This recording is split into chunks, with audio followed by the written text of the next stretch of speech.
Hello, यो चाहिँ मेरो माइतीमा अमिलोबाट चुक बनाउन लाग्नु भएको छ।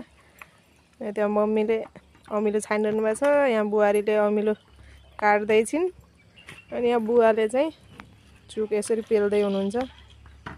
यो तरिका चाहिँ हेर्नु है।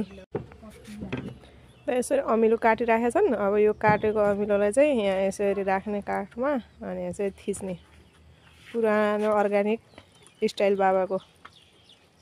अनि यसरी गर्यो भने चाहिँ त्यहाँ तल रस निस्किन्छ अनि त्यो फेरि पिरुङ्गा भन्छ, यहाँ पिरुङ्गामा छान्दै फेरि यस्तो रस निस्किन्छ। किन मधुरो हुन्छ?